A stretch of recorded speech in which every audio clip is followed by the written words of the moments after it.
La imagen de Jesús de Medinaceli es una imagen capuchina en los orígenes porque salió del convento de capuchinos de Sevilla hacia una presencia que los frailes andaluces tenían en África, en Marruecos, en Mámora o San Miguel de Media.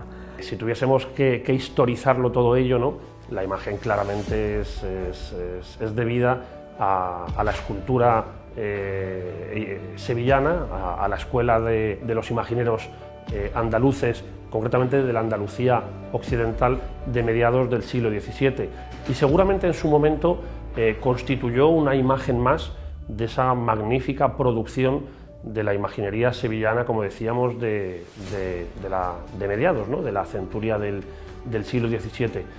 Allí, en la segunda mitad del siglo XVII, fue llevada desde Sevilla a esa ciudad, aquella capilla que atendían los frailes, y ahí es donde comienza un poco la historia de esta imagen.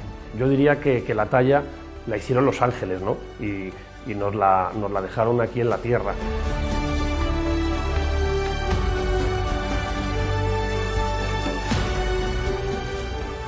Cuando están los capuchinos allí, hay una explosión en la capilla que queda bastante deteriorada, y aquellos frailes le escriben al provincial de Andalucía que les envíe algunas imágenes y ornamentos para restablecer el culto. Y es entonces cuando hay que situar el origen y la presencia de esta imagen, de este Cristo, de este Nazareno, en aquel lugar. Cuando en el año 1681 el ejército moro asedia la plaza de Mámora, también denominada de San Miguel de Ultramar, el ejército moro, digamos que arrasa con los poquitos españoles que ya quedaban decadentemente allí, y con todas las obras de arte que también se custodiaban en el templo que servía de iglesia precisamente a los españoles allí afincados. Efectivamente, el ejército moro no tuvo contemplaciones, ¿no?, y realizó una serie de ultrajes que están descritos en las crónicas de aquellos tiempos.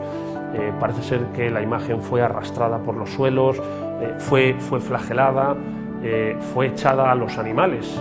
Se habla de leones, ¿no?, para que, bueno, pues con sus zarpas, con sus dientes, pues prosiguieran, ¿no?, con todos esos ultrajes, bueno, por los que la imagen pasó, y milagrosamente, porque es que no hay otra palabra, ¿no?, después de todo aquello, estéticamente, como imagen escultórica, la imagen no conlleva en sí misma, o no ha conllevado a través de los años y de los siglos, tantísimos destrozos como cabría pensar.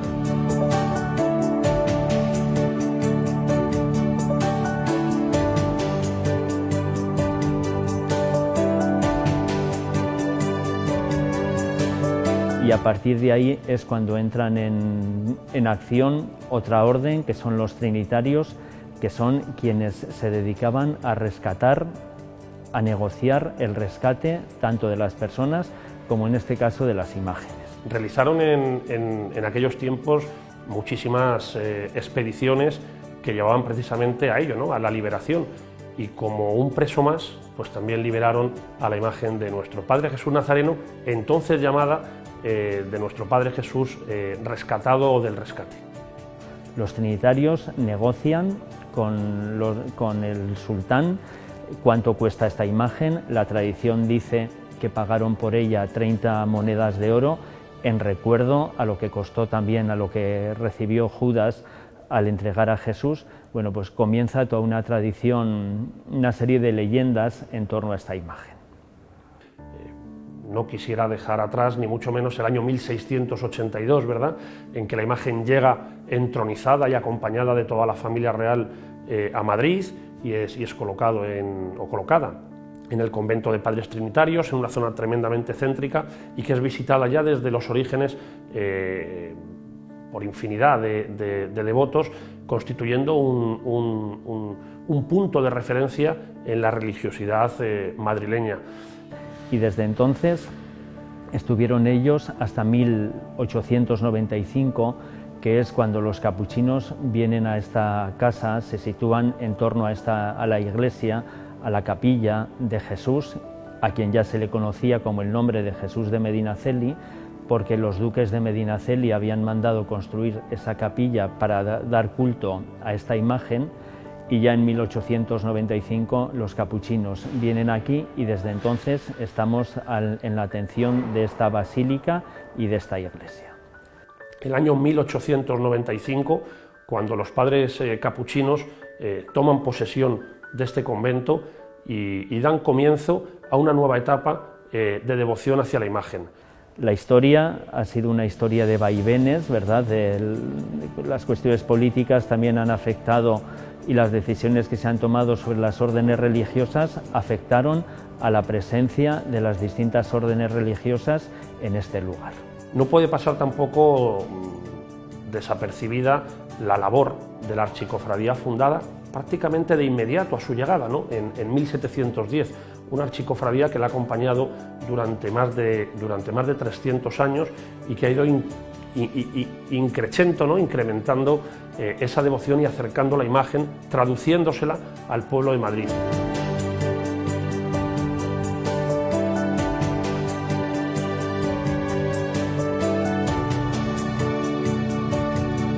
La Archicofradía es una asociación de fieles y devotos. La Archicofradía se fundó en 1710 de la mano del duque de Medinaceli. Yo soy el vicehermano mayor porque el hermano mayor es un cargo honorífico, es el duque, corresponde a la Casa Ducal de Medinaceli. En este caso es el duque de Segorbe, que es el presidente de la Fundación Casa Ducal de Medinaceli. En 1710 un grupo de hombres ilustres se juntaron junto con el duque y decidieron formar la cofradía, que en su momento la archicofradía es una esclavitud, nosotros somos esclavos de nuestro Padre Jesús. En 1710 se funda y desde entonces le estamos dando culto a nuestro Padre Jesús Nazareno. Pues nosotros el símbolo que llevamos es el escapulario trinitario, que es nuestra identidad. Lo otro es la medalla de los miembros de la Junta de Gobierno, pero todos los que pertenecemos a la archicofradía portamos el escapulario trinitario, que es el mismo que porta nuestro Padre Jesús en el pecho.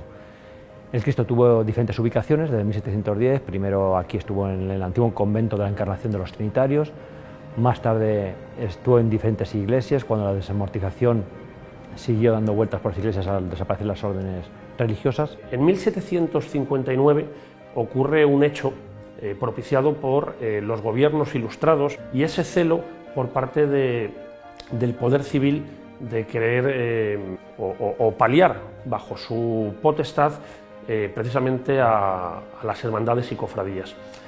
Esta decisión de los gobiernos ilustrados hace que desde ese año, desde 1759, la procesión de Jesús de Medinaceli quedasen totalmente extinguidas, quedasen totalmente prohibidas, bueno, pues por una multitud de argumentos que ellos esgrimían, ¿no? Quedando la Semana Santa huérfana de procesiones y cofradías en las calles. Pero en 1790, unas décadas después, concretamente en la jornada del 16 de agosto, se produjo un incendio fortuito que arrasó prácticamente media plaza mayor de la capital de Madrid, ¿no? Tal fue el holocausto, ¿no?, que generó todo aquello, que no se le ocurrió otra cosa al monarca de entonces y al presidente del Consejo de Castilla que, para apaciguar los ánimos y buscar un milagro, porque con sus propios medios aquello era imposible de apagar, que contactar con los padres que custodiaban esta casa para que trajesen, dada su relativa cercanía geográfica, a la imagen de Jesús Nazareno y que, bueno, que se produjese el milagro y que aquellas llamas pues cesaran, ¿no?, porque realmente afectaron a infinidad de viviendas colindantes. Como reconocimiento precisamente a la imagen de Jesús Nazareno, desde 1791, al año inmediatamente después, se le concedió la gracia de ser la única imagen que volvió a procesionar, y ya hasta nuestros días, en la Semana Santa de Madrid. La presencia de los padres capuchinos en esta capilla dio alas a la devoción, se multiplicaron las procesiones y fue insuficiente la capilla para atender tanta peregrinación, por lo cual en 1922 los padres capuchinos emprendieron la tarea de construir esta basílica que con donativos del pueblo madrileño se pudo terminar por el año 1930. Y en ella trabajaron de distintos modos todos los religiosos que había en esta casa. De esos religiosos, 6 fueron asesinados durante la guerra. Al frente de ellos está el padre Andrés de Palazuelo, que fue el gran impulsor de esta basílica y particularmente de la capilla de la Inmaculada Concepción, a la cual él tenía mucha devoción. Concretamente en el año 1936, y justo yo diría, a escasos días o a escasas horas del levantamiento de la propia guerra, ¿no? Los padres capuchinos escondieron a la imagen en el propio convento, en los sótanos, y digamos, bueno, pues que salieron del convento, ¿no? La imagen quedó escondida y precisamente como consecuencia de la llegada de un batallón republicano precisamente, que tomó la iglesia, tomó el convento, buscando entre los sótanos precisamente unas maderas que quemar, con las que, imagino, hacer un fuego, una fogata y calentarse, ¿no? Encontraron precisamente en una caja una imagen de un Cristo maniatado, de pie, que efectivamente era la imagen de Jesús de Medinaceli. Una imagen que, cuentan las crónicas, se encontraba envuelta en paños húmedos, con todo lo que eso debió de conllevar, ¿no? Para la madera de que está hecha la imagen. Pues bien, la talla se puso por parte de este batallón en manos del Consejo, que aquí en Madrid se encargaba de gestionar todo el patrimonio nacional, todo el tesoro artístico de España, y fue precisamente para salvaguardarlo junto a otras obras de arte. Fue sacado de la capital, fue sacado de Madrid, fue llevado en primera instancia a Valencia, a continuación, según iba avanzando la guerra, ¿no? a la zona de Cataluña, a Figueras, y finalmente fue sacado de España, fue llevado a Ginebra. En Ginebra fue precisamente un funcionario del afamado Museo del Prado en España quien en una de sus visitas, concretamente en el año 1939, se topó con la imagen en un hangar. Es curioso, tal como cuenta él mismo en primera persona, cómo al percatarse que se trataba de la imagen de nuestro Padre Jesús Nazareno, del Cristo de Medinaceli, y rodeado, como estaba, de personas que no tenían constancia de con quién se estaban topando, tiró, parece ser, una tiza al suelo, buscando precisamente el gesto de la genuflexión, el gesto de rendirle respeto disimulado a la imagen de Jesús Nazareno.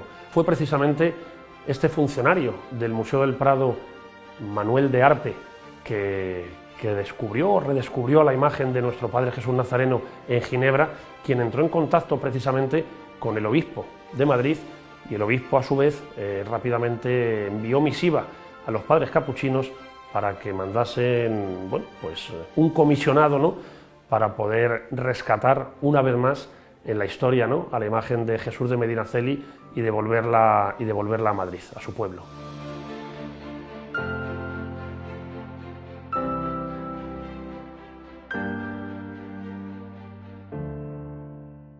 La imagen del Cristo de Medinaceli lo dice todo, ¿no? En la tradición parece que es un Jesús que quiere representar a ese Jesús que ha sido acusado, que ha sido vapuleado, incluso por el pueblo, ¿no? Porque las autoridades le han llevado a presentarle a Poncio Pilato, pero en el fondo han tenido también la anuencia de un pueblo, ¿no? Y ese Jesús, la gente se encuentra identificado, ¿no?, con esa imagen aquí en Madrid. toda la gente pues, que sufre, que padece, que siente incomprensión, la cantidad de pobres que van a orar al Cristo de Medinaceli, ¿no? Que se sienten solos, desbordados por su situación, ¿no? Pero comprendidos por el Señor, identificados con Él, ¿no? Es una imagen que atrae la atención de todos los hombres, ¿no? Porque ¿quién no se ha encontrado alguna de la vida solo, incomprendido, con necesidades vitales que no puede lograrlas para vivir, ¿no? Con enfermedades, con faltas de trabajo? Es el Jesús, yo diría, de esa pobre gente que de alguna manera somos todos, los pobres de solemnidad y los pobres pues que en algún momento de la vida vemos que por nosotros mismos no podemos salir adelante. Por eso tiene tanta tradición y por eso hay colas inmensas cuando llega el día en que se hace esa visita de tanta gente y sobre todo del pueblo de Madrid. Y empezó a correrse la fama de milagroso de este Jesús que atendía los dolores y sufrimientos porque Él entendía muy especialmente de esos sufrimientos ya que Él los había pasado en su cautiverio. Curaciones, alumbramientos y otro tipo de milagros no tan físicos cuanto reconciliaciones humanas, esperanza para personas abatidas, desanimadas. Todo fue corriendo de boca en boca como un don de este Cristo que llegaba a un lugar donde quería quedarse, a un lugar donde establecerse. Y aquí estuvo en Madrid y aquí está. Cuando la gente se acerca a esta imagen de Jesús, si algo nos transmite es precisamente la experiencia que tienen de serenidad, de silencio, de sentirse escuchados, acogidos por este Dios que acompaña nuestra vida. Las distintas personas cuando vienen a esta iglesia nos dicen que, sobre todo la gente joven nos dice que experimenta una imagen, que tiene una experiencia positiva, una energía positiva que no la experimenta en ningún otro lugar. Las personas que son capaces de estar unos momentos ante Él experimentan siempre una sensación de serenidad, y si algo se repite en la vivencia de la gente es precisamente la serenidad que transmite la imagen de Jesús de Medinaceli. Yo creo que la fuerza que tiene esta imagen está ahí, en la identificación que tiene el pueblo, todo ser humano, que en algún momento de la vida necesita pues esa comprensión y la encuentra solo en Dios, como la encontramos en Él, y esa ayuda que todos encontramos en Él. Es muy importante, es decir, toda la pastoral que hacen los padres capuchinos y la cofradía del Cristo de Medinaceli, ¿no? Es esencial, ¿no? Porque es una pastoral día a día, no es solamente en los momentos de la gran procesión, sino en mantener ese santuario, pues no solamente predicando la palabra, confesando muchísimo. Es una iglesia en que hay confesiones permanentemente y donde la gente acude siempre, ¿no? Yo creo que poca gente que viene a Madrid y se instala en Madrid no pasa por el Cristo de Medinaceli, ¿no? Y en ese sentido, a mí me parece que han sido fundamentales los padres capuchinos y, por supuesto, la cofradía o la hermandad del Cristo de Medinaceli.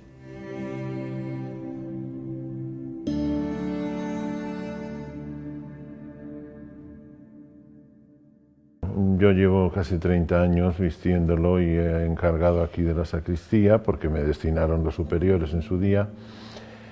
Y sí, es una responsabilidad grande y al mismo tiempo un gozo en el sentido de, como alguna vez me dijo alguna persona, sirves a Jesús en su persona, si se puede decir así, en la representación, en su imagen representa su persona físicamente.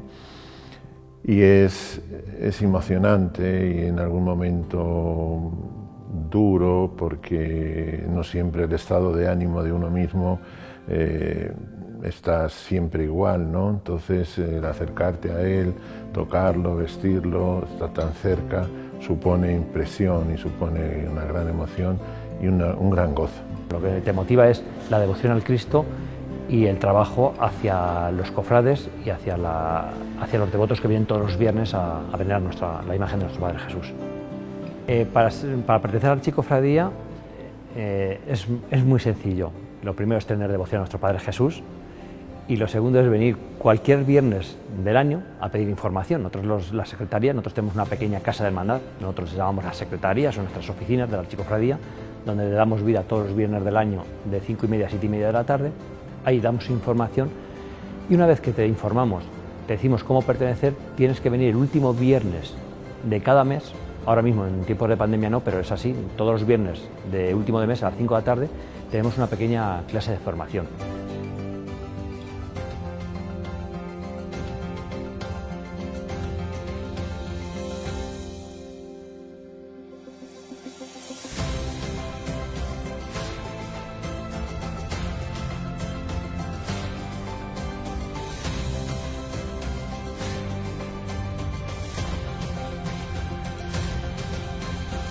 En esta basílica hay 2 días importantes para la ciudad de Madrid, sobre todo, y para los devotos del Cristo, que son el primer viernes de marzo y el día de Viernes Santo.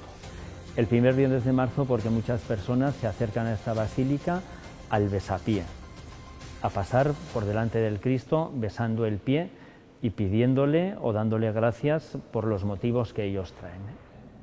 Ese beso se ha interrumpido desde hace un año con motivo de la pandemia, pero esta iglesia logró estar abierta aún los meses más fuertes del confinamiento. No se celebraron cultos, pero todos los días había un reguero de personas que venían a postrarse a los pies de la imagen para venerarla y sobre todo para invocar, para pedir, porque las circunstancias de la pandemia fueron y siguen siendo muy gravosas para muchas familias. Desde entonces casi no dejamos de celebrar funerales todos los días por personas que han muerto durante el coronavirus. Desde mayo del 2020 que se pudo reabrir la iglesia, constantemente las personas vienen a dar gracias a Dios y a encomendarse para salir de la situación que están atravesando y presentarle al Señor a sus fieles queridos que murieron y a los cuales ellos no pudieron despedir. Es un compartir sufrimientos con el que sufrió nuestro Señor Jesucristo, es sentirse consolados por esta imagen tan tierna, tan humilde, tan sencilla, tan paciente y tan bondadosa. A todos mira, a todos consuela y hacia ellos derrama sus bendiciones.